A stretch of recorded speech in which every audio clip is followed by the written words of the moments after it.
Eu quero chamar você nessa noite para mostrar para você o que você vai atingir. Aquilo que você vai o quê? Atingir. Se você cumprir este mês profético na sua vida. Esse mês é o mês do desapego da matéria. Então, se você cumprir esse mês, o resultado do que vai acontecer com você é isso.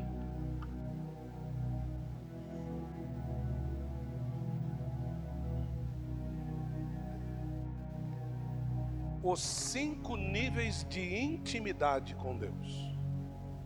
Quantos níveis? 5.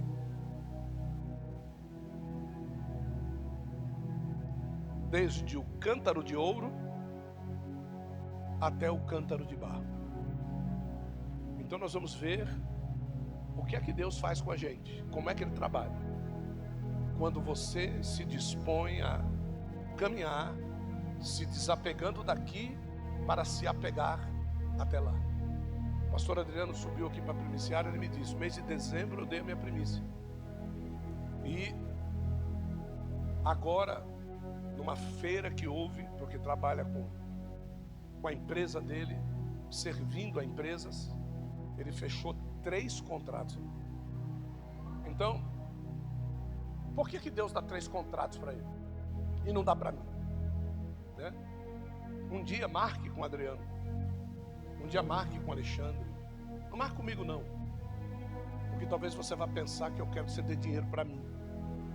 Marque com as pessoas que são abençoados e converse com elas, porque elas vão dizer para vocês qual é o caminho que elas tomam, qual é o percurso que elas fazem para poder chegar num determinado nível de intimidade que às vezes a gente não tem. Hoje eu estava olhando uma mesa do lado, estava comendo, estava olhando uma mesa do lado, tinha um casal de gêmeos. Devia ter ali uns 2 anos e pouco, um casal de gêmeos. Um do lado da mãe, né? Tava a mãe, ele, o irmãozinho gêmeo e o pai. Olha só, falando de intimidade com o pai. E eu louvo a Deus porque Deus me mostrou isso, porque Deus sabia qual é a mensagem que eu ia pregar. Então, um deles ali com aquele pano de chupeta, sabe que se amarra de chupeta, e pega o pano, dá na cabeça da mãe, e, e derruba copo, e pega o prato da macarronada, joga no chão, e o outro, e a mãe, em nome de Jesus, para esse negócio, pai, aquela bagunça, um deles. E o outro, o pai conversando com mais um casal que estava na mesa, o pai com a mão esticada do lado assim, o filho pegado no dedinho do pai, com a mão e a outra mão no braço do pai. E ele fazia carinho no pai, e o pai fazia carinho nele, e ele fazia carinho no pai. A tranquilidade dele era estar perto do pai. Aí Deus falou comigo assim: os dois são filhos do mesmo pai. Pronto. É isso aí. Deus te abençoe, Marcos. Eu te abençoo por esta primícia em nome de Jesus. Tá bom. É bênção. Vem cá contar, vem cá. Conta pra eles aqui, velho. Shalom. Não vai pregar não. Não vou pregar não. Só falar que há 2 meses atrás eu fiz uma primícia aqui. E eu falei para o Senhor: eu vou primiciar, mas eu sei que o Senhor vai me abençoar. E o Senhor me deu meu apartamento.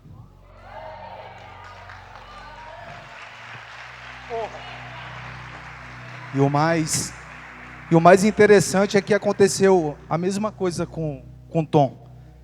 Tinha um dinheiro no envelope que eu peguei para primiciar. Aí eu primiciei aquele dinheiro que estava lá, né? Pus lá. Aí peguei outro envelope e primiciei na vida do Senhor. O valor do apartamento foi 350 mil. Eu tinha primiciado isso aí. 1000 vezes mais. 1000 vezes mais.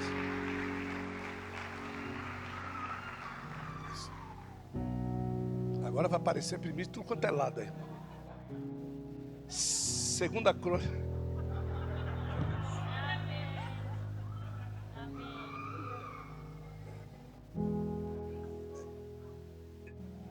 Já dizia o carrapato da pulga, antes tarde do que nunca.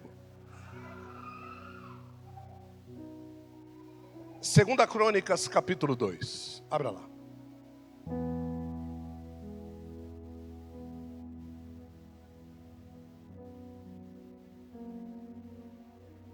Nós vamos ao verso 6.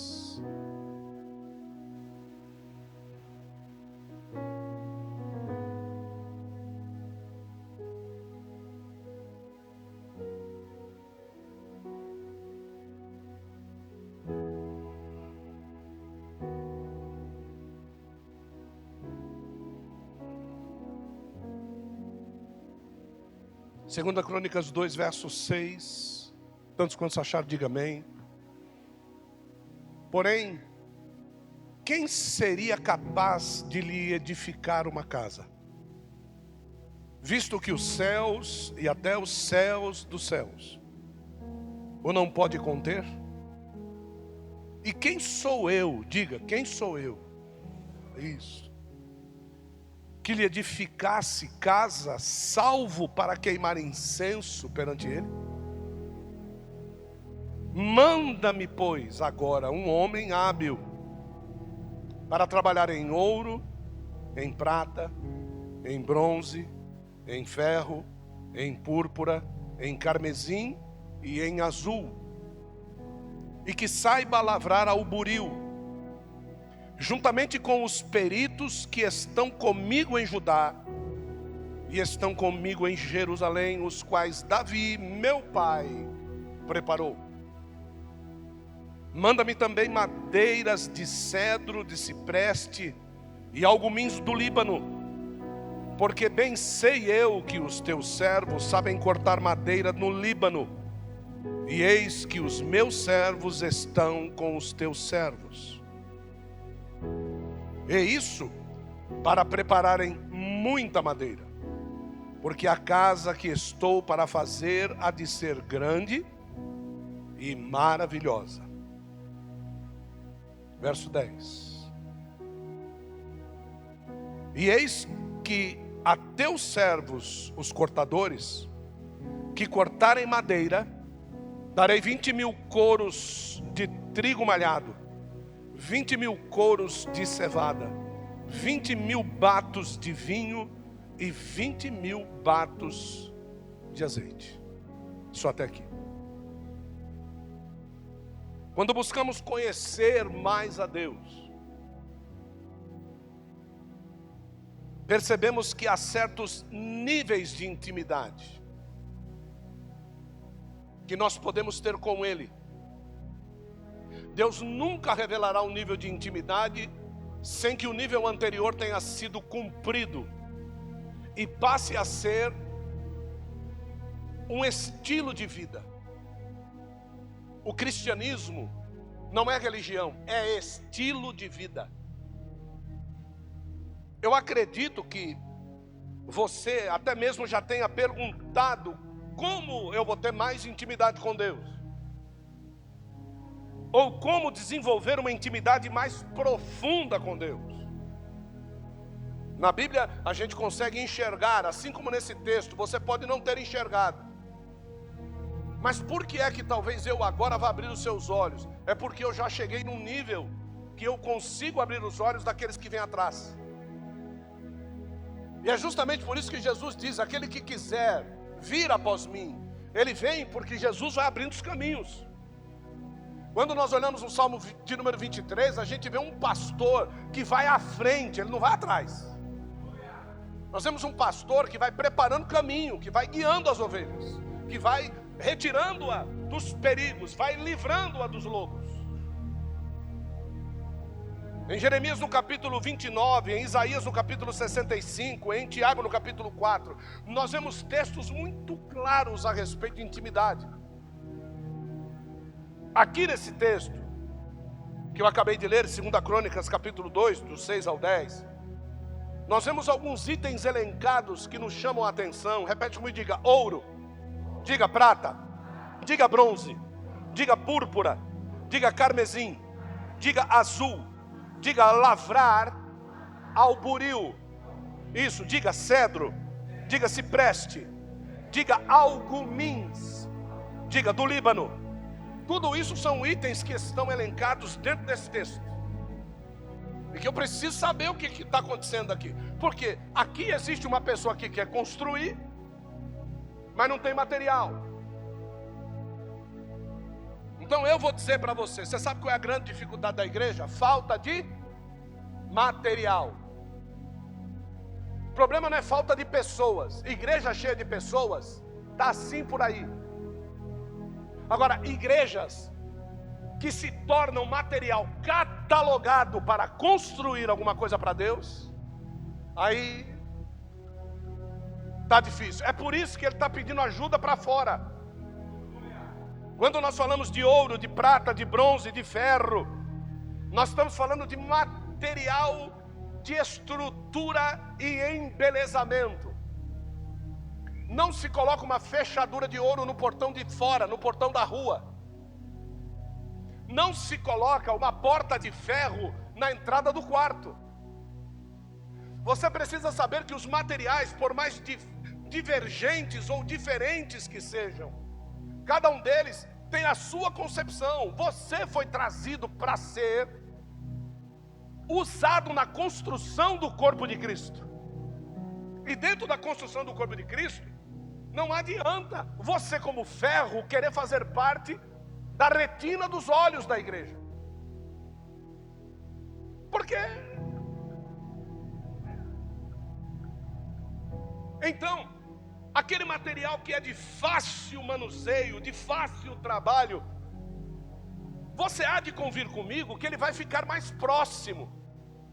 E eu não sei se você entendeu perfeitamente o que está dizendo aqui, que vão existir materiais que vão falar de riqueza, vai falar da divindade, tem materiais que vai falar aqui de nobreza, materiais que vai falar a respeito, e o interessante é que o tal do lavrar no buril, que muitas pessoas ficam perguntando, mas que idioma difícil de entender, não, é que depois que se faz tudo, ele precisa de alguém para lavrar no buril. Me empreste a sua aliança de casamento. Ei. É que eu quero mostrar para você que você está gordo. 35 anos. Estou aqui, 35 anos. Não me importa quanto tempo, eu estou dizendo para você que você está gordo. É isso aí, a revelação é essa. Você viu que eu fui escolhendo para saber? Meu Deus do céu, depois tem que fazer uma dieta. Agora tem que fazer o quê? Fazer uma dieta, meu. Quantos aqui se alegram porque uma alma se converteu ao Senhor nessa noite? Está saindo? É. Tá bom, aqui. Olha só. Ouro puro, tá? É ouro puro? Não é. Deixa de ser mentiroso. O ouro puro não liga e não se forma. Ele precisa de pelo menos cobre para se tornar maleável. Então, quem diz assim, isso aqui é ouro puro, mentira. Ele precisa de liga. Alguma coisa tem que se ligar com o metal para poder torná-lo maleável e duro. Então aqui dentro, nós temos aqui nessa aliança, Jair, nós temos alguém que trabalhou no buril aqui. Alguém trabalhou no buril aqui. O que é? Gravar no metal. Isso é trabalhar no buril. O que quer dizer?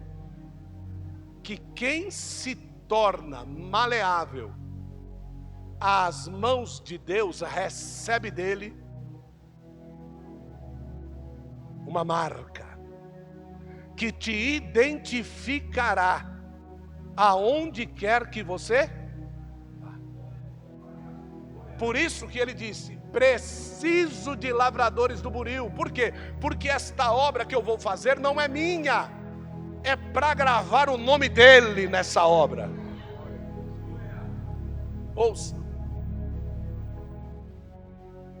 Até aqui está falando dos materiais que vão significar espiritualmente. Só que depois começa a tratar conosco. Os homens. Quando começa a falar das madeiras, quando começa a falar das árvores, aí começa a falar de nós.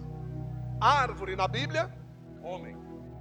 Então vai falar do cipreste, do cedro, e também vai falar dos algumins do Líbano. Quando se fala do cedro, né? Fala lá do cedro do Líbano, se fala da grandeza. Os cedros são aqueles gigantes que 10 homens, né? Então, vai ter homens na Bíblia que serão grandes. Vai ter homens na Bíblia que sempre estarão cercados de olhares pela beleza da sua grandeza. E ele está pedindo, me manda esses homens, eu preciso deles. Só que a gente já sabe, vai ter que vir de longe, vai ter que vir de fora. O segundo é cipreste. Toda vez que se fala de cipreste, se fala da beleza da glória manifesta. São homens que quando a gente olhar para ele, estes homens, a sua vida, a sua atitude, a sua família, o seu ministério, as pessoas vão olhar para ele e vão dizer assim, glória a Deus. É a glória manifesta através da minha vida e da tua vida. Ele está pedindo, manda homens, que eles não sejam glorificados por aquilo que eles fazem para si, mas que eles sejam glorificados por aquilo que eles fazem para Deus. E a terceira árvore são os algumins do Líbano. Esses algumins do Líbano, meu Deus, esses algumins do Líbano, quando você vai buscar o que é o sândalo. O sândalo do Líbano. Essa semana que se passou agora, eu tive trocando de vidros que estava vazando a tampa, algumas essências que eu trouxe de Israel com a bispa na última vez que nós fomos. E uma delas foi sândalo.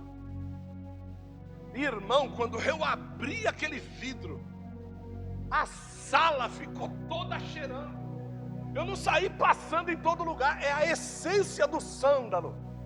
O que Deus está dizendo? Olha, me manda pessoas que quando eles passarem, eles exalem deles naturalmente o cheiro de Cristo. São pessoas que trazem uma essência da presença, uma essência da divindade, uma essência da santificação. Ele não precisa falar nada, ele não precisa fazer nada, ele não precisa expulsar demônio, ele não precisa fazer nada. Só o fato dele estar ali. Você vê pessoas que não conseguem tirar o olho dele, pessoas que estão olhando por onde ele vai, as pessoas acompanham. Por quê? Porque é essa essência. É esta essência que eu vou profetizar sobre a tua vida nessa noite. É isso que eu quero que você seja. Não é aquilo que você mostra na internet, mas é aquilo que você mostra no íntimo da tua intimidade com Deus.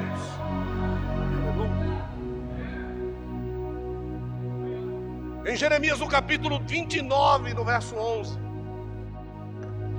Jeremias capítulo 29, verso 11 diz assim: porque eu bem sei os pensamentos que eu tenho a vosso respeito, diz o Senhor, pensamentos de paz e não de mal, para vos dar o fim que esperais. Então me invocareis, e ireis, e orareis a mim, e eu vos ouvirei, e buscar-me-eis, buscar-me-eis e me achareis, quando me buscardes de todo o vosso coração. Aleluia. Isaías capítulo de número 65, verso de número 17. Isaías 65, 17 diz: porque eis que eu crio novos céus e nova terra, e não haverá mais lembrança das coisas passadas, nem mais se recordarão. Mas vós folgareis e exultareis perpetuamente no que eu crio, porque eis que crio para Jerusalém. Meu Deus, eis que crio para Jerusalém uma alegria, e para o seu povo eu crio gozo. e exultarei em Jerusalém, me alegrarei no meu povo, e nunca mais se ouvirá nela voz de choro, nem voz de clamor. Não haverá nela criança de poucos dias, nem velho que não cumpra os seus dias, porque o menino morrerá de 100 anos, porém o pecador de 100 anos será amaldiçoado.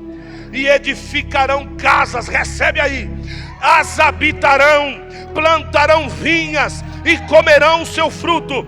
Não edificarão para que outros habitem, nem plantarão para que outros comam, porque os seus dias, os dias do meu povo, serão como os dias das grandes árvores, e os meus eleitos gozarão das obras das suas mãos. Não trabalharão em vão, nem terão filhos para perturbação. Oh, glória! Eu vou profetizar isso. Você não terá filho para perturbação. E se o seu filho é perturbação, ele vai ser bênção em nome de Jesus Cristo.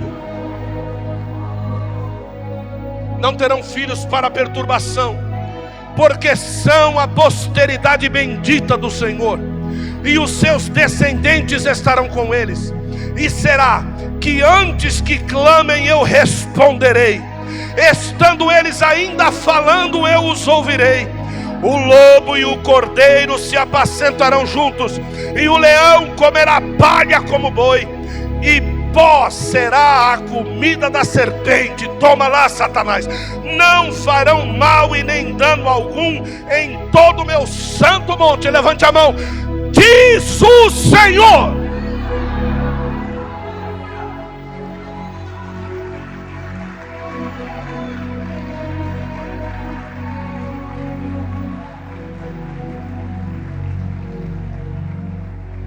Carta de Tiago, capítulo 4, versos 6 a 10 diz: antes ele dá maior graça. Portanto diz: Deus resiste aos soberbos, mas ele dá graça aos humildes.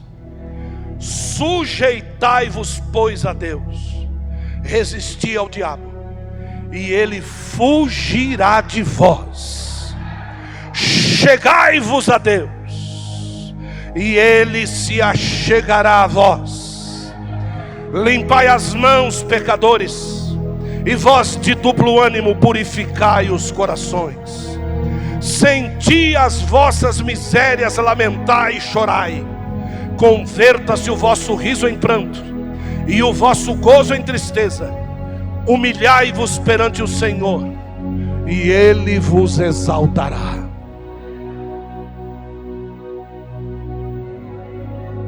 Quando nós olhamos para Cristo, a expressão excelsa da humanidade divina, aquilo que Deus espera de cada um de nós, não é menos, não é mais, é o que Deus espera de cada um de nós. Em Cristo nós víamos algumas qualidades de intimidade com Ele. Nós víamos a multidão, nós víamos os discípulos de Jesus, nós víamos os 12 apóstolos, mas nós também víamos Pedro, Tiago e João. E por último, nós víamos João.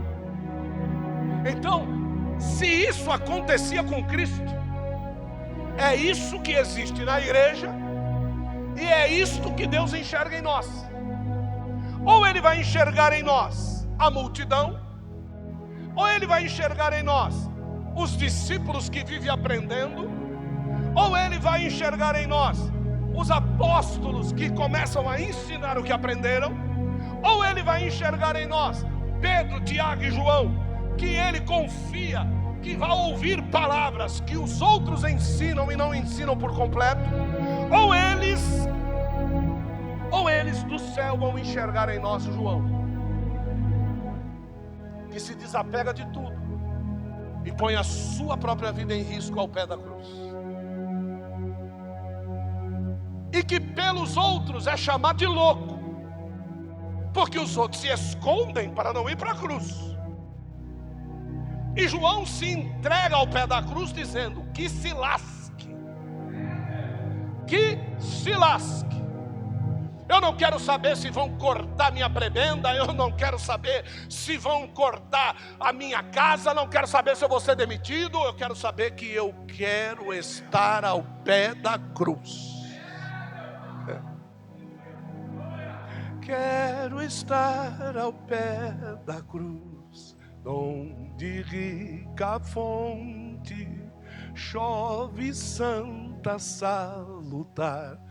Do Calvário ao monte, sim, na cruz,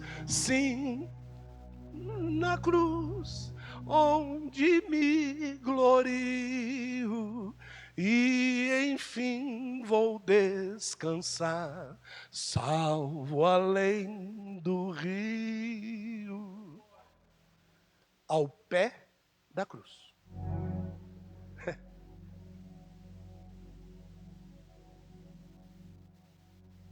A multidão é exemplificada pelo barro. Repete comigo: barro.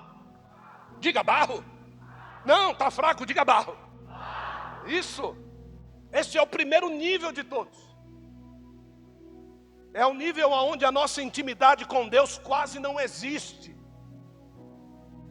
É zero. Ué, mas o apóstolo Paulo não era um vaso de barro? Era. E ele está chamando ele de vaso de barro por quê? Porque a intimidade dele com Jesus era zero. Quando é que Paulo é chamado de vaso de barro? Quando Jesus está falando com Ananias, que vai orar por Paulo e diz: este é para mim um vaso de... Não.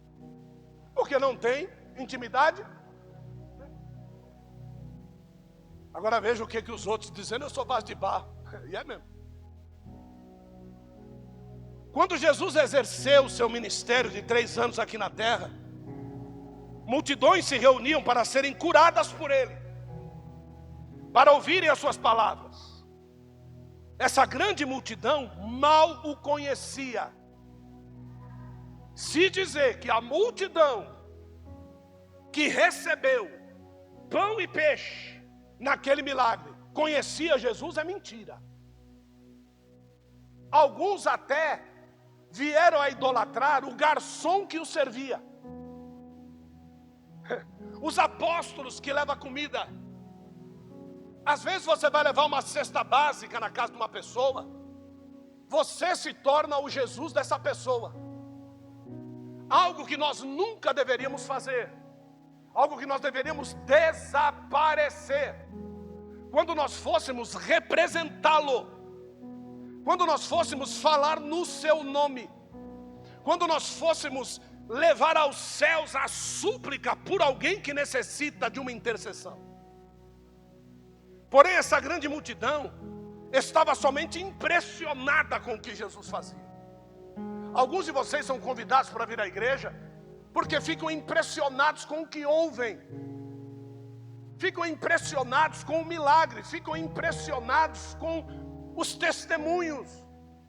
A grande realidade é que nós não podemos ficar impressionados. Nós temos que ficar esmagados. Nós temos que ser destruídos de nós mesmos. Nós temos que ser totalmente retalhados no nosso interior com relação aos nossos pecados. Na multidão é um lugar de descoberta da pessoa de Jesus e do amor de Deus. Isso é interessante porque aquela mulher do fluxo de sangue, ela começou na multidão. Mas ela não começou na multidão perto de Jesus, ela começou na multidão lá atrás. Porque a condição daquela mulher lá atrás era a condição de muitos que se achegam na igreja. Condição de ser identificada na sua enfermidade e ser apedrejada. Outras pessoas, pelo que cometem e pelo que são, não querem chegar-se a Jesus nunca.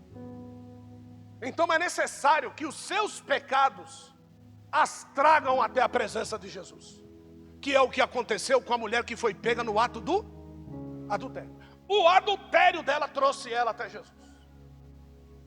ela não veio para não adulterar. Senhor, eu quero parar de adulterar, eu não suporto mais essa vida, eu estou aqui, me jogando nos seus pés. Não, ela adulterou e o apedrejamento a levou até Jesus. Agora, essa mulher do fluxo de sangue não. Essa mulher do fluxo de sangue, ela está lá atrás. Porque quem manava sangue, quem sangrava, não poderia estar a 100 metros de um judeu. E esses 100 metros, quando passasse um judeu ao longe, ele tinha que gritar: plurido, plurido, se fosse lepra, lepra, lepra, se fosse cego, cego, cego. E quando às vezes a outra pessoa não ouvisse, tinha que ser identificado pela gola de uma capa. Então quer dizer que era impossível. Nem a multidão servia para ela. Mas ela agora começa a se incomodar com essa distância. E ela começa agora a passar pelo meio da multidão. E ela vai se achegando para próximo de Jesus. E quanto mais próximo de Jesus nós ficamos, mais autoridade de Deus nós recebemos. Menos medo das controvérsias destas vidas nós temos. E nós vamos nos aprovar. Agora já não importa mais nada. Porque se ela fosse pega no 5º passo, se ela fosse pega nos 100 metros, nos 200 metros de multidão, o resultado era o mesmo, ia morrer apedrejado. Então às vezes o que precisa para mim e para você é dar o primeiro. Se eu der o primeiro passo, e não me importar com o que vão dizer, o que vai acontecer, o que vai suceder, você pode ter certeza que você já está próximo de ser promovido a discípulo. Você já está próximo de sair do meio da multidão e chamá-lo de rabi. Você está próximo de sair daquele que não conhece e começar a ouvi-lo de perto. Agora, já quem é discípulo, que é o próximo nível, muita gente acha que Jesus só tinha 12 discípulos. Você está enganado. Que ele enviou foi 70. Não se envia ninguém que não tenha a sua identidade. No meio da multidão de discípulos, 70 tinham sido marcados pelo buril. 70 tinham uma qualificação de representá-lo aonde quer que eles fossem. Mas eles não estavam indo lá para abrir igrejas. Eles estavam indo lá para trazer as pessoas. Eles eram o cartão de visita do evangelho. Eles eram os evangelistas. Aquele que não abre igreja para si, não tem discípulo para si. Aquele que não fala por si, mas aquele que entende que tudo é por Cristo, tudo é para Cristo e tudo é por intermédio de Cristo. Logo depois desses caras, vem aqueles que já podem ficar sem a presença pessoal de Jesus. Esses são chamados de apóstolos. Esses apóstolos são aqueles que agora têm a condição de representá-lo ipsi literis. É como se eles fossem claramente uma transfiguração da pessoa de Jesus. É por isso que nós vemos que a sombra curava. É por isso que a gente vê que palavras eram ordenadas e demônios saíam em retirada. Que enfermidades eram curadas de forma fantástica. Que revelações eram trazidas de uma forma que nós estamos vivendo o cunho dessas revelações até os dias de hoje. E alguns ainda pensam que os apóstolos eram só aqueles. O primeiro apóstolo de Deus foi Jesus Cristo. Não, foi o Espírito Santo. O primeiro apóstolo de Deus, o primeiro enviado de Deus foi o Espírito Santo. Logo depois nós vemos tipos como sendo enviados através da pombinha que saía da arca e que voltava para a arca, que saía da arca e que voltava para a arca. Deus em todo o tempo ele ia. Depois Deus enviou o Espírito Santo para estar sobre, mas não dentro, sobre alguns homens que se caracterizavam como homens que não estavam nem aí para o que ia acontecer. Eles simplesmente representavam a Deus. E nem todos eles eram inteligentemente entendidos. Acabe olhava para Elias e não chamava Elias de profeta. Acabe chamava Elias de perturbador de Israel. Então entenda que a minha posição às vezes é perturbadora para a tua vida. A minha palavra para você às vezes te perturba. Você está querendo sair correndo daqui. Se você puder dar um tapa na minha cara, você dava. E a única coisa que eu posso dizer para você é: tenta a sorte. Como já houve demônios que saíram daqui correndo e dizendo: eu vou matar ele, sai correndo quando chega aqui. Bate de frente com a espada do anjo, cai duro para trás, bate a cabeça. E que sem ninguém aqui. Já teve uma aqui que disse: ela vai ver quem sou eu. Entrou aqui atrás, subiu aqui atrás. Quando chegou aqui atrás, caiu dura para trás.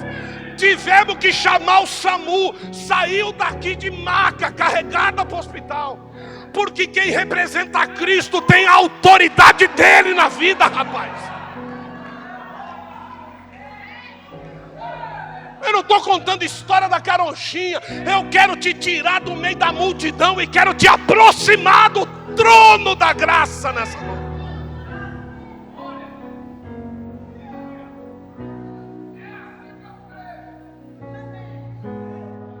Esses 12 apóstolos, eles levaram o evangelho para o mundo, irmãos. E eles foram líderes da igreja primitiva. Hoje nós temos os apóstolos de Jesus Cristo. Os apóstolos de Jesus Cristo são aqueles que o podem representar aonde quer que vão. Aonde você vai, você representa? Não, de vez em quando eu dou uma... Então você não pode ser um apóstolo. Onde quer que você vá, alguém tem que falar alguma coisa para você entrar com o evangelho. O apóstolo, ele flui bem como mestre, como pastor, como evangelista. Ele flui muito bem como profeta. O apóstolo é aquele cara que é pronto para apanhar de todo lado, mas ele também tem ferramenta afiada para bater. E ele sabe bater com qualidade. Ele sabe bater e não deixar marca. Porque a grande realidade é que as pessoas não podem dizer: essa marca que eu trago foi o apóstolo que me deu. O apóstolo bate quando a pessoa dá o testemunho e diz: eu trago no meu corpo as marcas de Jesus Cristo. É assim que o apóstolo tem que se portar. Você tem que entender que a controvérsia da palavra, ela não pode ser refutada. Que por mais que você não goste, é verdade o que está sendo falado. Essa moça que veio do Grimaldi, congrega lá na Assembleia de Deus do Grimaldi. Ela nem imagina quem é que ela está olhando. Hoje ela está vendo um grande pregador do evangelho, quem sabe um pastor de uma igreja bonita, alguém que fala bem. Mas se ela pegar algum velho de 50, 60 anos lá, e que tenha descido no Elba, no tráfico de drogas, e perguntar quem era o Gil Caveira, ela vai saber quem era. Ela vai entender para quem é que ela está olhando. Mas hoje ela vê uma transformação. Vê por quê? Porque eu resolvi sair da multidão. E eu resolvi me aproximar dele. E aproximar não era o suficiente para mim. Eu queria realmente representá-lo. Agora, quando você quer representar, prepare-se para perder. Porque você vai perder tudo o que você era, porque tudo vai ser coisa nova. E o novo de Deus não tem as dimensões da totalidade do diabo. Quando Deus ele quer fazer alguma coisa para nós, a primeira coisa que ele faz você perder tudo que Satanás te deu. E você fica com aquela vontade de quero mais do diabo, mas Deus diz assim: toma uma gota daquilo que eu tenho, toma. Pá. E você diz: meu Deus, eu não estou conseguindo comer tudo. Ele diz: então imagina quando eu te chamar para sentar na mesa junto comigo, como é que vai ser? Porque o diabo, irmão, ele faz um marketing tremendo daquilo que ele tem. Mas só que depois que você recebe o Espírito Santo, você vai ter a revelação: mentiroso, safado, diabo. diabo do inferno me enganou esse tempo todo. Aquilo que era bom, imutável e eterno é o que Deus tem para me dar. Os 12 apóstolos, eles eram que não só caminhavam com Jesus, mas eles comiam na mesa com Jesus. Isso é interessante, porque tem muito apóstolo, irmão, que infelizmente não come na mesa com Jesus. Se ele comesse na mesa com Jesus, ele saberia chamar o inimigo de amigo. Se ele comesse na mesa com Jesus, ele saberia mandar Pedro calar a boca e dizer que ele não é uma bênção. Embora fosse o primeiro homem da lista, embora fosse o escolhido para herdar, embora fosse o cara que mais tivesse autoridade, embora fosse aquele que falasse mais alto, embora fosse o empresário que Jesus fez perder tudo para se tornar quem ele queria que fosse, porque tem empresário que quer vir para a igreja e não quer perder, mas aqueles que entendem que perder não é literalmente não ter, mas perder é não dar o valor que o mundo dá, mas entregar para Cristo toda a honra, toda a glória, todo o louvor, tudo aquilo que se tem. Pedro não entendia isso, é por isso que quando desviou, voltou a pescar. Ele tinha deixado a empresa, mas a empresa não tinha saído do coração dele. E tem gente, irmão, que não consegue largar o passado. Tem gente que não consegue largar aquela mulher que gemia na cama. Tem gente que não consegue largar aquele homem que fazia ela ir para as nuvens. Tem gente que não consegue largar a pensão alimentícia. Tem gente que não consegue largar o diploma da faculdade. Mas Cristo largou tudo por mim. Eu disse que ia pegar. Eu disse que o bicho ia pegar.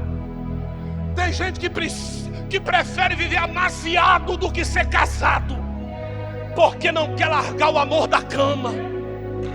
Agora presta atenção. É por isso que eu disse que o discurso de um apóstolo às vezes pode fazer você ranger o dente. Mas uma coisa eu te garanto: se você comer a comida da mesa do rei, você não vai sentir mais falta de nada, diz o Senhor.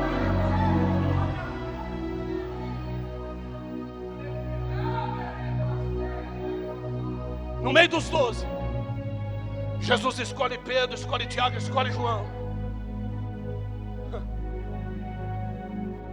Jesus não escolhe aquele que a mulher havia dito: quanto é que custa a cadeira do teu lado direito e do teu lado esquerdo? Para que quando tu entres na tua glória, meus filhos sentem lá. Jesus disse: eles estão dispostos a pagar o preço que eu vou pagar? Você quer ser galardoado e ter honra no céu? Pague o preço que Jesus pagou. Perca o que ele perdeu. Entregue na mão de Deus o que ele entregou. Se desfaça a nível terreno do que ele se desfez. E tudo aquilo que ele prometeu, a Bíblia diz, vai se cumprir na sua vida. Eu não estou dizendo que Jesus chama vagabundo para servir a Deus. Não. Eu não estou dizendo que você vai parar de trabalhar para Deus te sustentar. Não, Deus não sustenta vagabundo. Eu vou repetir: Deus não sustenta vagabundo. Deus, ele vai querer ver calo na sua mão. Ele vai querer ver carteira assinada.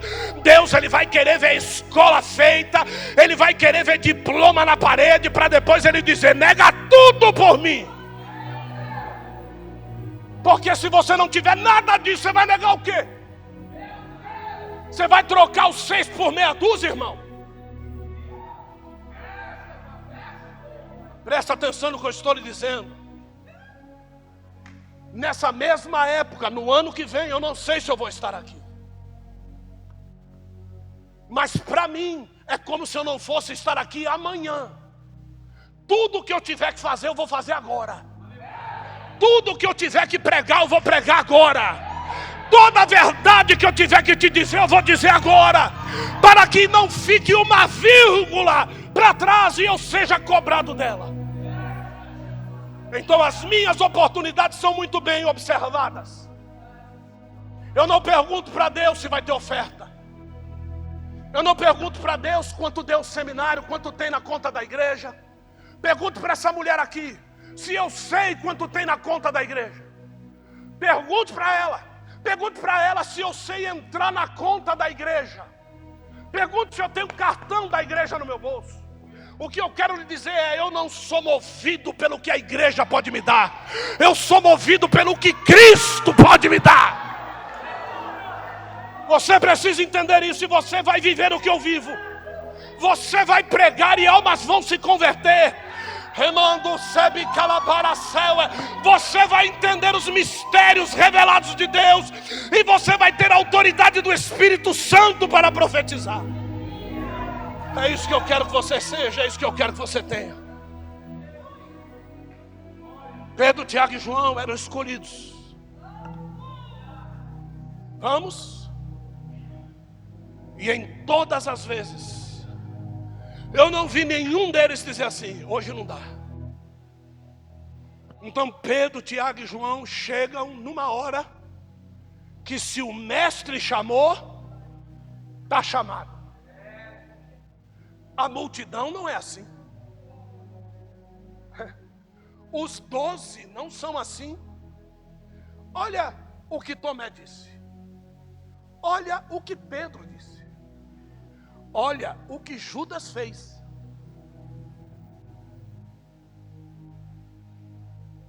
Agora, eu já vou ter um nível diferente. Agora,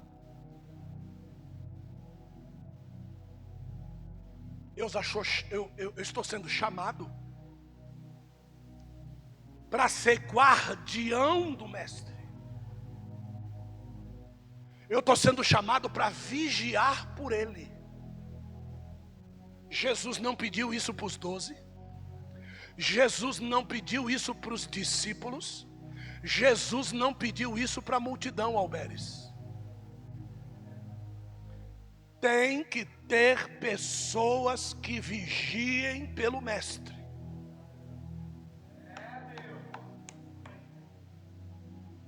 Se não tiver, os guardas chegam e ninguém vê. E depois que os guardas chegarem, Vânia, não adianta sacar da espada e cortar a orelha de ninguém. Não adianta. Guarda a espada.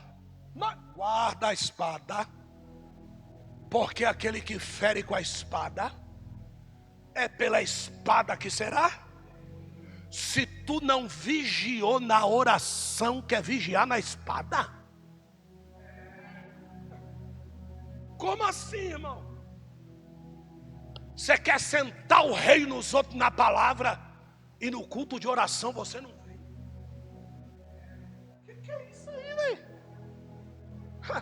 Pois é por essa palavra da oração que você vai ser pego. Isso aí. Os 3 eram obedientes. Repete comigo isso, diga: obedientes. Ficai aqui, sim senhor.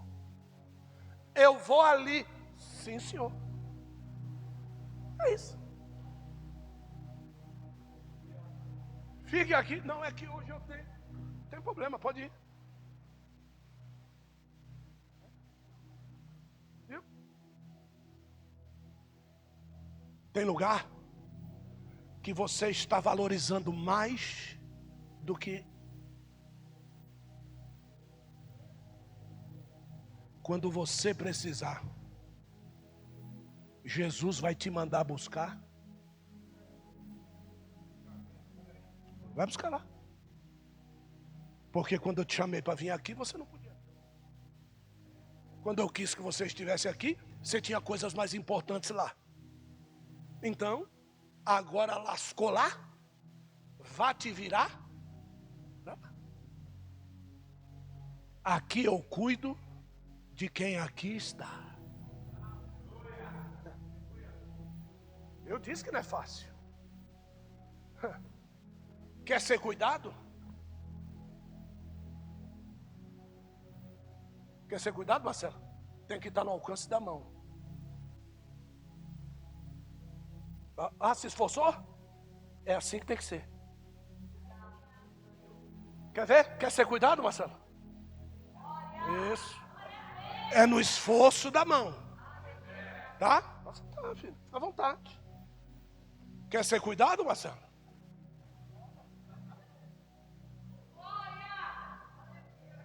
Aquele que quiser vir após mim,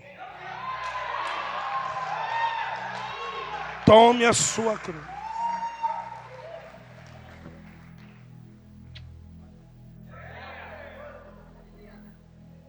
Você precisa aprender que não é do seu jeito. E o dia que ele quiser encolher a mão para ver a tua disponibilidade, ele vai saber quem você é. Não é do teu jeito. Mas sempre teve aqui, cadê? Nem tirar a remela dos olhos você está tirando mais. De Pedro, Tiago e João, sobra João. Níveis de intimidade, né? Sobra João. João, irmão. João é um cara indescritível. João gera curiosidade em Pedro para saber quando é que ele vai morrer. Sabe por quê? Porque João é aquele que os Pedros sempre vão saber que podem não estar perto, mas o problema é que eles estão dentro. João não se incomoda de aparecer com o nome. Tanto é que ele mesmo se chama, na carta que ele mesmo escreveu, de outro discípulo. Nem o nome dele ele põe. Porque no fundo ele sabe que o nome dele. O problema é quando nós encontramos alguém que nos ama tanto. Irmão, tanto que o dia que nós faltarmos, vai cuidar daquilo que nós deixamos. João, oi, eis aí a tua mãe, cuida dela. Não sei se você está entendendo que o verdadeiro amor não é cuidar enquanto está vivo. E nós hoje entregamos a nossa vida para cuidar, mesmo ele não estando mais aqui. Não é quando o apóstolo está presente que se deve fazer, mas se deve cuidar quando ele não está, porque quando ele está, ele mesmo cuida. Não adianta dizer que você tem uma boa palavra quando eu estou aqui. Você tem que ter uma boa palavra quando eu não estou. Você tem que ter bons hinos, tem que ter músicos completos quando nós não estamos. Você tem que fazer uma boa portaria quando o meu carro não para lá. Viu? Você tem que fazer uma boa cantina quando eu não estou aqui. Não é para mim ver, é para o céu reconhecer. Então, quando nós falamos de nível de intimidade, nós não estamos falando a respeito de simplesmente deitar no colo. Porque se intimidade física valesse alguma coisa, o beijo que Judas tinha dado no rosto de Jesus tinha o convertido pela santidade de Cristo. Judas beijou Cristo. Pergunta para mim, Cristo beijou Judas?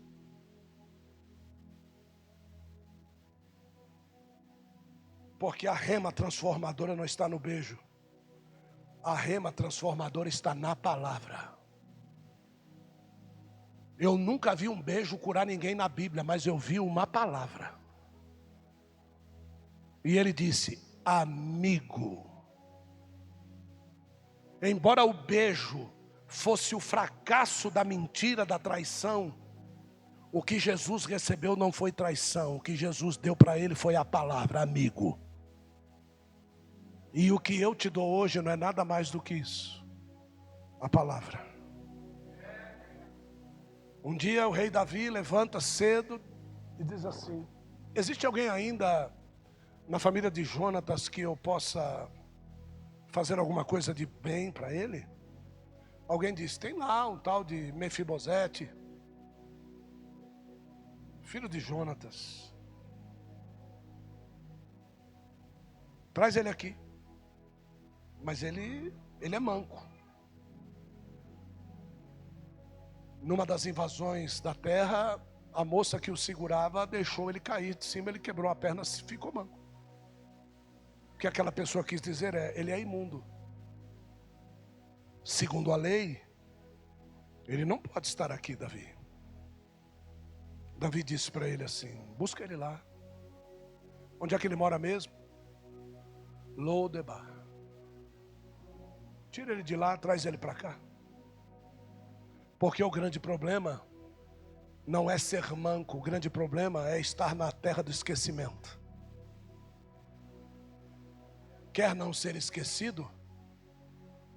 Torne-se visível.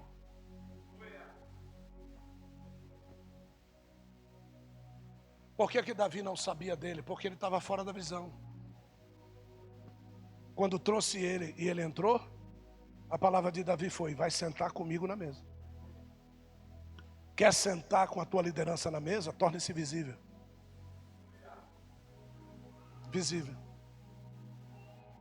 Visível. Por isso que eu digo para as pessoas, pastores, sentem na frente. Tornem-se visíveis. Viu? Fique na frente. Tornem-se visíveis. Aquele que não é visível, ele não pode ser enxergado.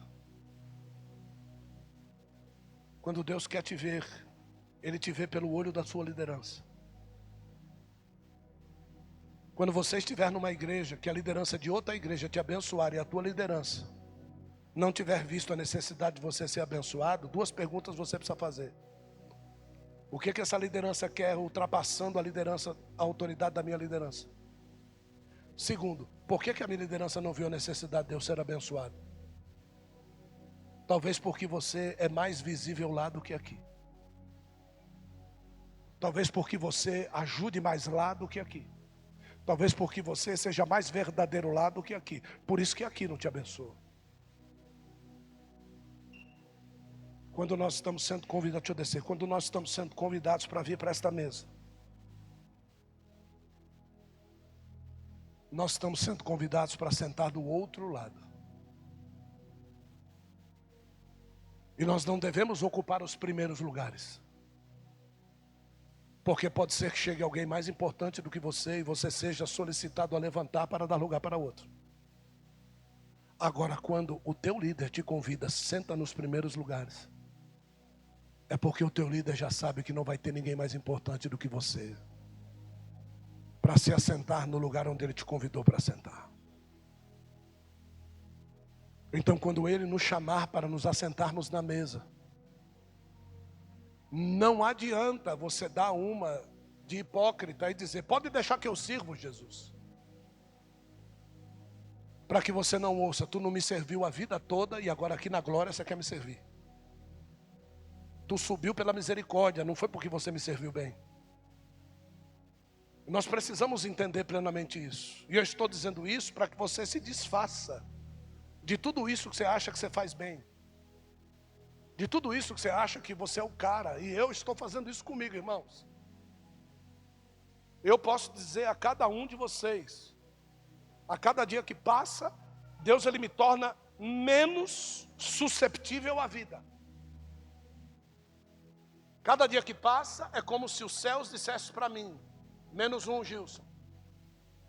Menos um, Gilson. Ele não diz mais um, é menos um. E como eu tenho temor disso? É por isso que quando a gente faz as coisas, a gente faz da melhor forma possível. Porque é menos um, filho, não é mais um. O dia do meu final está chegando muito rápido. Estou tentando dizer para as pessoas, pode passar na minha frente, ninguém quer passar. Ninguém quer tomar as minhas dores, ninguém quer ter as minhas doenças, ninguém quer tomar os meus remédios, ninguém quer.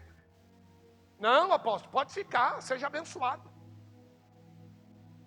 Agora, você que veio aqui ouvir uma palavra como essa, se você sair daqui do mesmo jeito, é porque você não tem jeito, querido.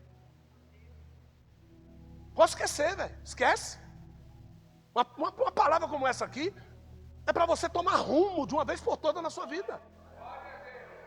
Não tem coisa maior do que ser obediente a Deus. Então, se eu te convidar para vir para frente, para você se arrepender antes da mesa, porque o nosso mês é o mês de nós o quê? Por favor, não dê uma de hipócrita dizendo eu não preciso. Só toma cuidado para não derrubar a mesa. Então eu quero que você nessa noite, que ouviu essa mensagem e sabe da tua limitação. Foi assim que nós começamos a mensagem, com a nossa limitação. Com aquilo que nos bloqueia. Com aquilo que nos paralisa, com aquilo que não permite que nós ascendamos. E logo depois eu perguntei se a senhora tivesse que pedir alguma coisa.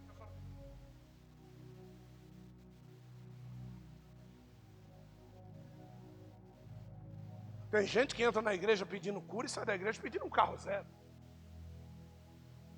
De tão vulnerável que a pessoa é. Ela se encaixa de acordo com a mensagem. Não, você vem querendo cura, você vai sair daqui curado. Agora, não fique preocupado com o que os homens podem fazer com você. Se preocupe com aquele que pode jogar a tua alma no inferno. É o que a Bíblia diz. Então, o que os homens podem fazer comigo, eu tenho que me preocupar com o que Jesus pode fazer comigo. Dizendo para mim o quê, pastor Leandro? Eu não te... Pronto.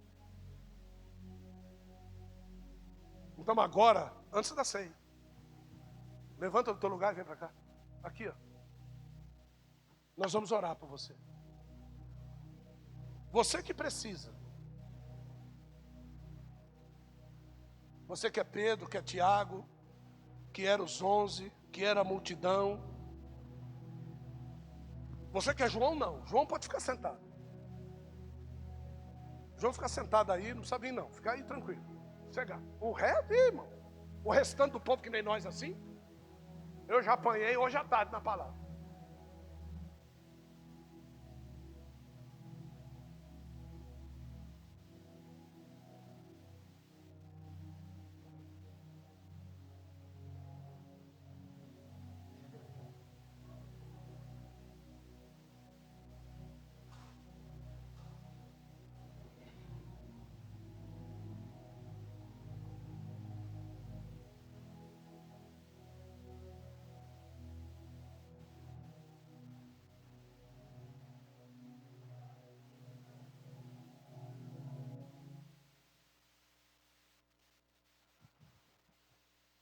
Pastora Marine, por favor.